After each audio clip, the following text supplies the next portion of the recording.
আসসালামু আলাইকুম রহমতুল্লাহি ওবরকাতুহু। সম্মানিত দর্শক, নির্বাচনের তফসিল ঘোষণা হওয়ার পর ভোটের মাঠে এবং ভোটের ময়দানে যে বিষয়টি নিয়ে সবচেয়ে বেশি আলোচনা হয়েছে সেটি হলো আওয়ামী লীগ এই নির্বাচনে কী ভূমিকা পালন করবে। আওয়ামী লীগ কাদেরকে সমর্থন দেবে কিংবা আওয়ামী লীগ ভোটাররা কোন পক্ষে যাবে, অথবা দেশের প্রধান প্রতিদ্বন্দ্বী যে দলগুলো রয়েছে বিএনপি এবং জামাত, এর প্রার্থীরা আওয়ামী লীগের ভোট আকর্ষণ করার জন্য কী কী চেষ্টা করবে এবং কাদের দ্বারা আওয়ামী লীগ মূলত ইনফ্লুয়েন্স হবে। আমরা যদি গত ১৭ মাসের চিত্র দেখি, সেক্ষেত্রে দেখা যাচ্ছে যে আওয়ামী লীগের নেতাকর্মীরা যাদের দ্বারা সবচেয়ে বেশি অত্যাচারিত হয়েছে তারা বিএনপি। আওয়ামী লীগের নেতাদের বিরুদ্ধে যারা মামলা করেছে বিএনপি।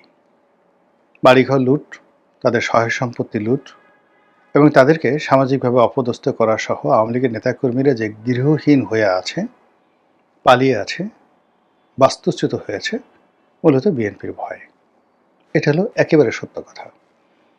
এখন এই অবস্থাতে বিএনপির লোক যদি আশা করে আওয়ামী লীগের ভোট তাদেরকে দিবে, আওয়ামী লীগের সঙ্গে তাদের একটা বন্ধুত্ব হবে, এটা শেখ হাসিনা দূরে বসে বা যারা দেশের বাইরে আছেন আওয়ামী লীগের নেতৃবৃন্দ, তারা এই যে বিএনপির যে তাপ চাপ মাঠে ঘাটে ময়দানে যা কিছু হচ্ছে এটা তারা টের পাচ্ছেন না। বাংলাদেশে যারা আওয়ামী লীগের লোকজন পালিয়ে আছেন তারা বুঝতে পারছেন যে তারা বিএনপির দ্বারা কতটা ক্ষতিগ্রস্ত হয়েছে।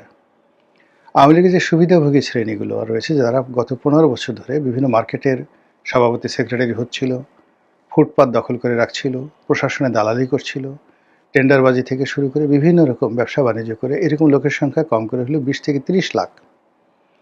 এই যে ২০ থেকে ৩০ লাখ যারা কোনো কাজ করতো না, শুধু দালালি করত, চাঁদাবাজি করত, দল ক্ষমতা আছে এটা ব্যবহার করে তারা চলতো।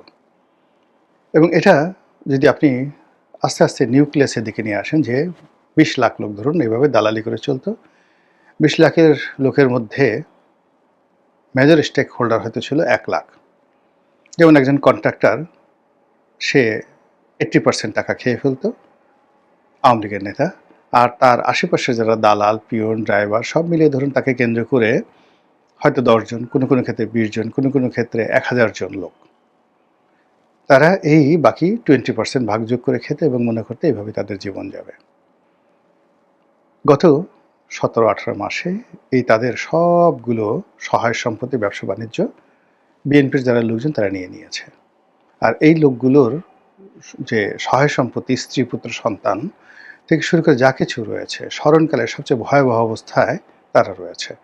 প্রত্যেকটা পরিবারে রীতিমতো বিষাদ, ভয়, আতঙ্ক এবং ইজ্জত হারানোর আশঙ্কা।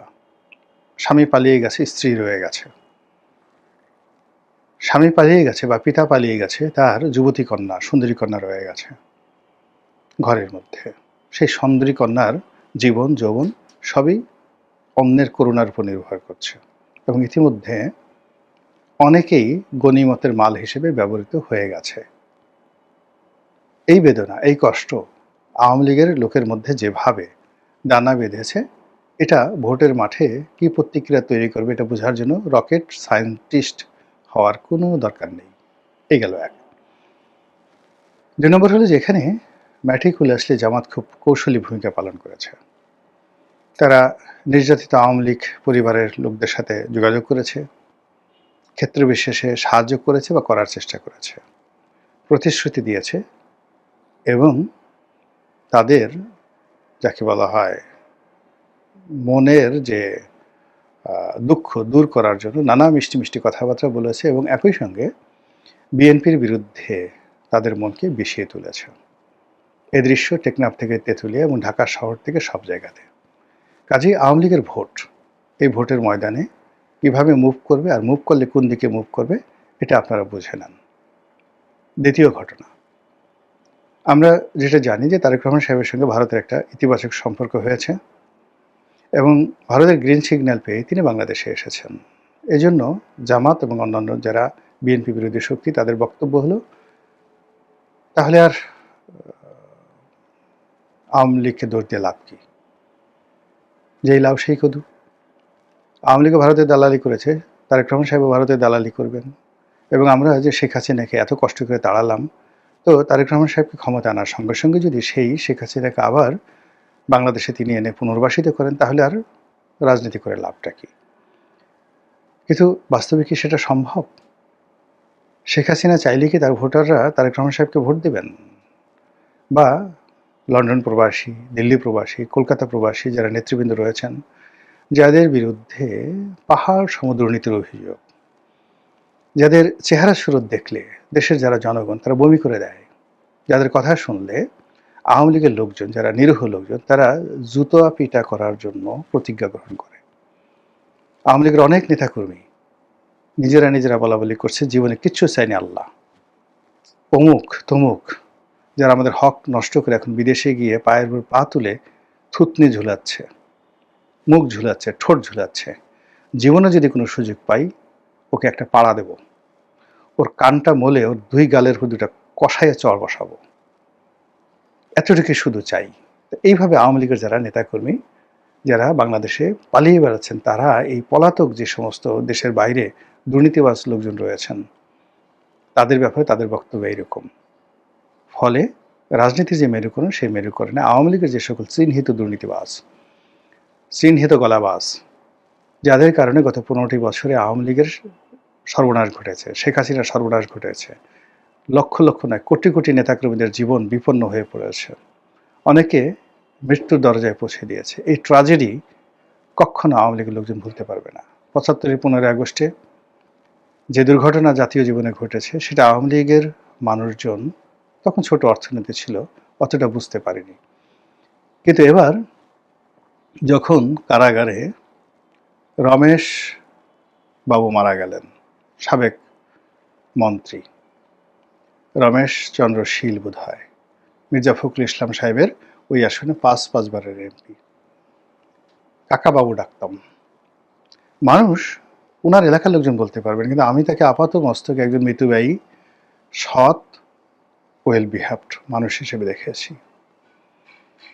এই বৃদ্ধ মানুষটি যখন মন্ত্রণালয়ে বসতেন, যখনই তিনি দুপুরে মন্ত্রণালয়ের কোনো খাবার খেতেন না, চিড়ে এবং দই খেতেন, এবং তার নিজের হাতের বানানো চিড়া এবং দই এবং কলা, এই খাবারও তিনি দেশের বাইরে যখন বেড়াতে যেতেন, ওখানেও তিনি হোটেলে নিয়ে যেতেন।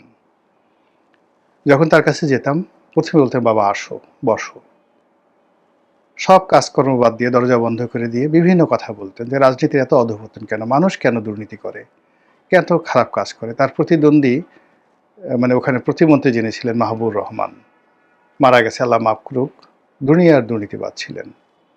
তিনি ক্ষোভ প্রকাশ করতেন যে নেত্রী আমাকে মন্ত্রী বানিয়েছেন, বাবা আমি তো কাজ করতে পারছি না, এই অবস্থা। সেই মানুষটি দুর্নীতি করেননি, তাকে জেলে যেতে হয়েছে। কে তাকে জেলে নিল বলেন তো? কে তাকে জেলে নিল? আর জেলে নেওয়ার পর এই বৃদ্ধ মানুষটিকে, প্রায় 90 বছর বয়স্ক বৃদ্ধ মানুষটিকে হাত বেঁধে তারপরে হ্যান্ডকাপ পরিয়ে তাকে কারাগারে নেওয়া হলো, এবং সেই কারাগারে তিনি মারা গেলেন। এই বেদনা আওয়ামী লীগের যারা লোকজন আছে, তারা কিভাবে পোষাবেন? এ দায় এনসিপি তো তাকে জেলে নেয়নি, জামাত তো তাকে জেলে নেয়নি, জেলে কারা নিল বলেন? কি কারণে তাকে জেলে যেতে হলো? ওই যে দেখেন, সাবির হোসেন চৌধুরীর মতো একজন সৎ মানুষ, রফিকুল ইসলাম, বীর বিক্রম, মেজর রফিক, গিয়ে দেখেন তো চাঁদপুরে এতবার 6-7 বার এমপি হয়েছেন, কোনো দুর্নীতি করেছেন কিনা? কেন এই যে ইঞ্জিনিয়ার মোশাররফ সাহেব, সাবেক পূর্তমন্ত্রী ছিলেন, বৃদ্ধ বয়সে কি অসহায় অবস্থায় তাকে সেই জেলখানাতে থাকতে হয়েছে, কোনো মতে প্রাণ নিয়ে তিনি বেঁচেছেন, হয়তো বাঁচবেন না। এরপর আপনি চিন্তা করেন কামাল আহমেদ মজুমদার, বয়স্ক মানুষ, আপনি কামাল আহমেদ মজুমদার কি দুর্নীতি করেছেন বলেন তো?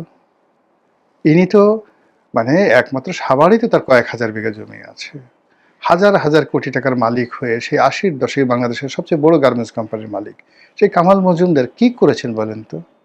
What he has done? কেন তাকে এইভাবে জেলে থাকতে হচ্ছে? এইভাবে আসলে মানে আওয়ামী লীগের যে সকল লোকজন 2 হাতে টাকা কামিয়েছে, মানুষকে ডিস্টার্ব করেছে, যাদের কথায় মানুষ বিরক্ত হয়েছে, তাদের তো একটা পশমও কেউ স্পর্শ করতে পারেনি। তারা তো সেই ঢাকা এয়ারপোর্ট দিয়ে বিমানে চলে গেছে, তারা সীমান্ত পাড়ি দিয়ে বিদেশে চলে গেছে। আর যে সমস্ত মানুষ সৎ, অনেস্টি, ওই যে মিস্টার মান্নান, আব্দুল মান্নান, পরিকল্পনা মন্ত্রী ছিলেন, তাকেও তো জেলে যেতে হয়েছে। তো এই যে অবস্থা, সেই অবস্থার কারণে যা চলছে বাংলাদেশে, আওয়ামী লীগের হৃদয়ের মধ্যে, মনের মধ্যে যাকে বলা হয় রীতিমতো টগবগে যে ক্ষোভ বিক্ষোভ চলছে, সেই বিক্ষোভের কারণে আওয়ামী লীগের যারা ভোটার আছে তারা কাকে ভোট দিবেন, কিভাবে দিবেন, কবে দিবেন, এ কথা নিয়ে আমরা যতই আলাপ আলোচনা করছি না কেন, আওয়ামী লীগের বেদনা কিন্তু দূর হচ্ছে না। আমার বিশ্বাস, যদি আওয়ামী লীগের কোনো রকম সামর্থ্য থাকে, শক্তি থাকে, তাহলে তারা এই ভোট কেন্দ্রে প্রাণান্ত চেষ্টা করবে না যাওয়ার জন্য। আর অন্যদিকে সজীব ওয়াজেদ জয়, শেখ হাসিনা, দলের যারা শীর্ষ নেতৃবৃন্দ দীর্ঘদিন ধরে তারা প্রচার চালাচ্ছে যে no vote, no vote, no vote, মানে যেখানে নৌকা প্রতীকী নেই সেখানে আমরা কি ভোট দিতে যাব, ভোট দেব না। এবং তিনি আহ্বান জানিয়েছেন ভোট বর্জনের। তো এই যে বেদনা, এই যে কষ্ট, তার সঙ্গে সঙ্গে এই যে ভোট বর্জনের যে আহ্বান সজীব ওয়াজেদ জয়ের, এটা কিভাবে ক্রিয়া করে, প্রতিক্রিয়া করে এবং ভোটের দিন কি দৃশ্য তৈরি করে, সেটাই এখন দেখার বিষয়। মহান আল্লাহ আমাদের সবাইকে হেদায়েত দান করুন এবং হেফাজত করুন। আসসালামু আলাইকুম ওয়া রাহমাতুল্লাহি ওয়া বারাকাতুহু।